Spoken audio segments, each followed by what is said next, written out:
Assalamualaikum warahmatullahi wabarakatuh. Apa kabar korang semua? Saya harap korang dalam keadaan sehat dan selalu diberikan keberkahan di setiap kegiatan yang korang lakukan dekat luar sana.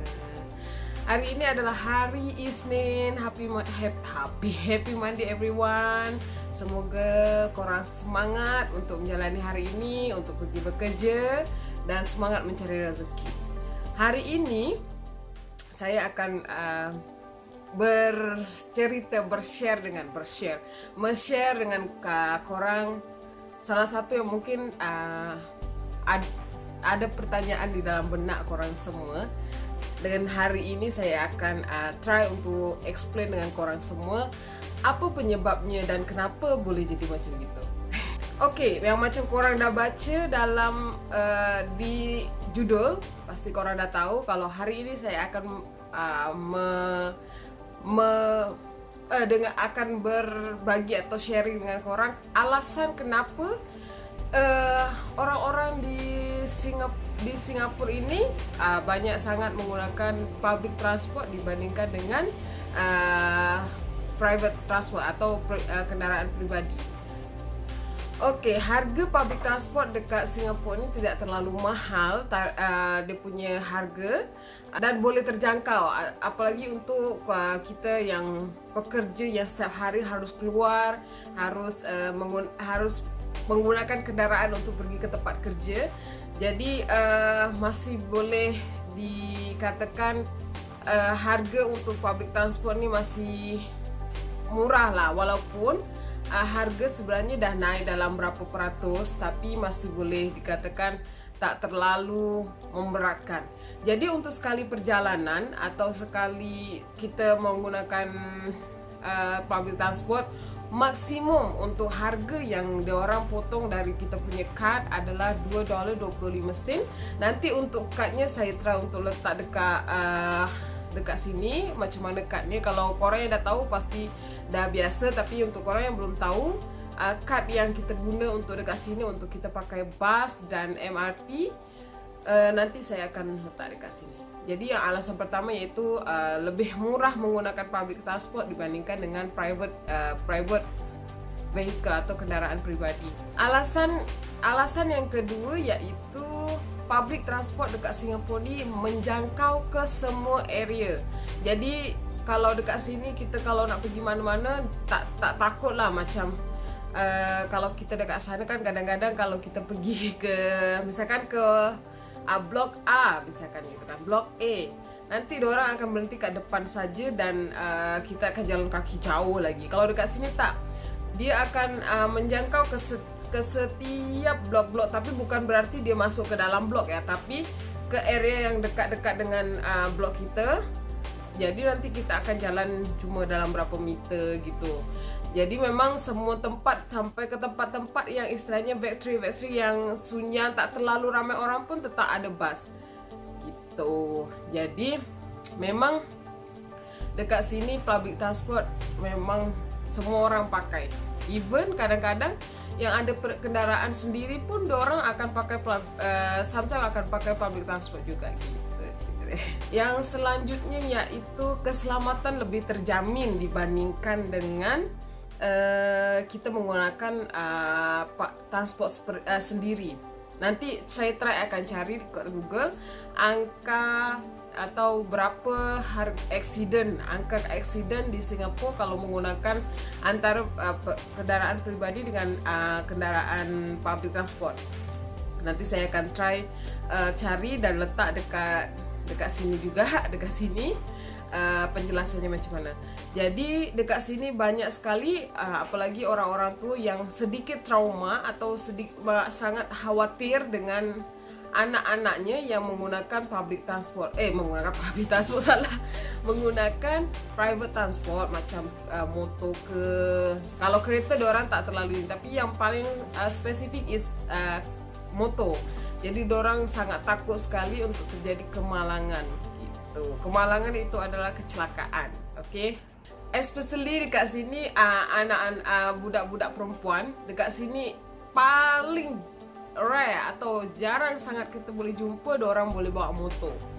Sebab orang ibu bapa diorang takut untuk diorang bawa motor. Jadi dari kecil orang udah biasa naik bus, jadi jarang sekali. Boleh mungkin perbandingannya dulu kalau dalam 10 mungkin satu orang perempuan yang memakai accessories motorcycle atau motor. Tapi kalau sekarang mungkin dalam 2 dibandingkan 10 perempuan dah berani memakai motor dekat sini. Yang selanjutnya yaitu lebih efisien, ya Allah anak aku. Lebih efisien waktu. Kenapalah dia kat belakang adik? Lebih efisien waktu bukan berarti kita sampai lebih cepat daripada daripada kita memakai kendaraan sendiri. Tetapi efisien waktu ini yang saya maksud adalah kita boleh merencanakan perjalanan kita. Contoh kalau saya masuk kerja pukul 10, meaning is dari rumah saya harus pukul 9, so 1 jam perjalanan. Dan dekat sini yang paling best yaitu kalau hari time kerja weekdays, bus dan MRT tu akan datang dalam setiap berapa minit. Biasa 2 minit atau 3 minit, maksimum is 10 minutes. Maximum is like 10 minutes. Ada orang bus akan datang paling lama. Tapi kalau weekend, selamatlah.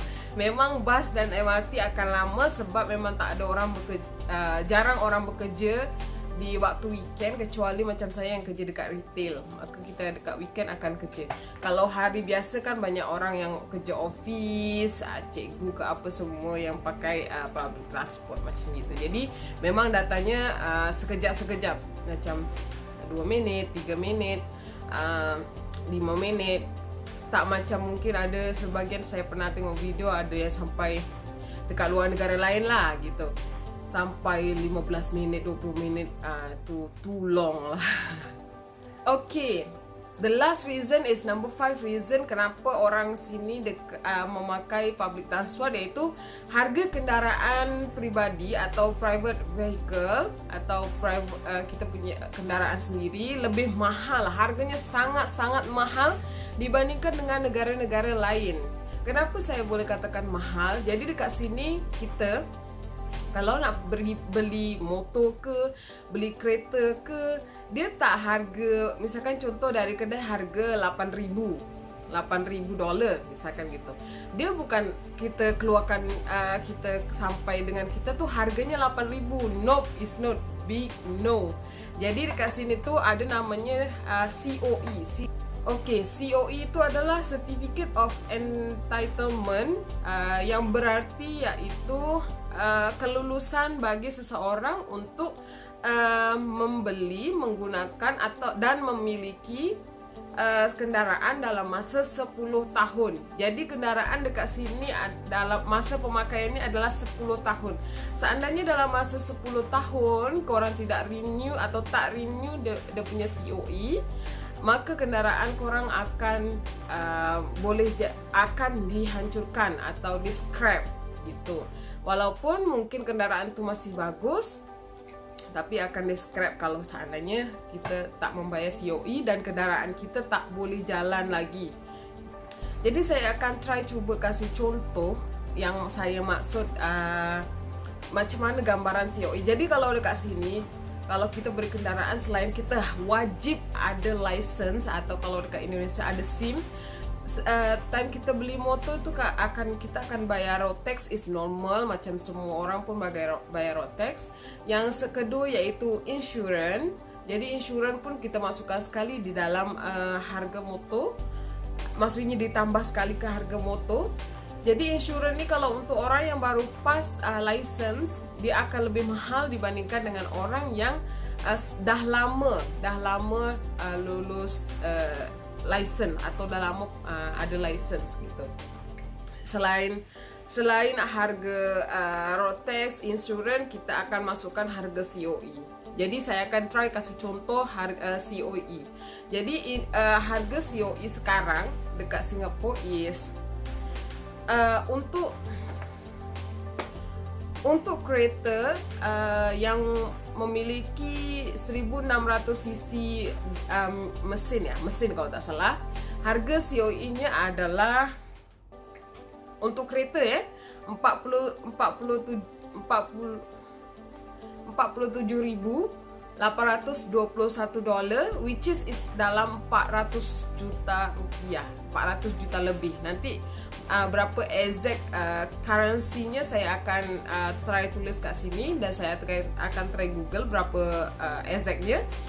Itu untuk kereta yang 1600cc. Kalau kereta di atas 1600cc, maka COE-nya adalah 56.032 sen. Harga dia sekitar, berarti kalau dekat currency Indonesia dalam 500 juta. 500 juta kalau dekat sana kita dah boleh dapat kereta, dapat sikit, bayar sikit lagi kita dapat kereta Fortuner or something, ya kan, kalau tak salah. Boleh dapat segitu. Ini COE-nya sahaja tau. Kita belum cerita pasal harga motor. Kita belum cerita pasal harga keretanya. Dan untuk motorcycle sekarang COE-nya dalam 8.500 lebih. Jadi sekitar 80 juta.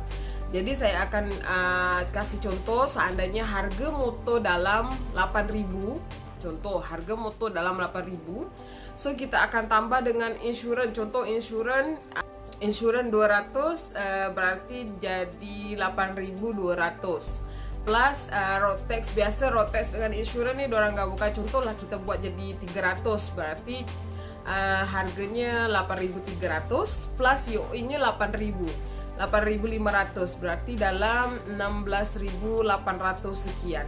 Untuk harga motor dalam currency Indonesia dalam 160 juta rupiah. Untuk motor kalau kita dekat Indonesia tambah sikit sahaja, kita dah boleh dapat kereta. Bayangkan macam mana lah mahalnya harga dekat sini. Jadi memang belum lagi tu untuk biaya maintenance, minyak dekat sini pun mahal. Dalam sekali pump dalam 20 gitulah, dalam 200 sampai ke 290. Jadi kalau kita fikirkan dalam satu bulan untuk perjalanan kita pergi kerja, kita habis $100. Dalam satu bulan kalau kita pakai kendaraan sendiri dalam 200 ke 300 untuk minyak. Belum lagi kita bayar parking untuk masuk, lebih mahal. Jadi memang itulah alasan yang paling menurut saya yang dipertimbangkan kenapa banyak sekali orang dekat sini menggunakan public transport. Oke, cukup sekian video hari ini. Ini yang saya share untuk minggu ini. Kalau korang nak tahu sesuatu apapun, korang boleh komen kat bawah. Dan jangan lupa korang untuk subscribe, like dan komen video saya serta share video saya. Sebab insyaAllah kalau subscriber saya dah at least 500 atau 1000, saya akan buat giveaway untuk korang semua. Ya, giveaway sederhana dari saya tapi tulus dari saya. Begitu.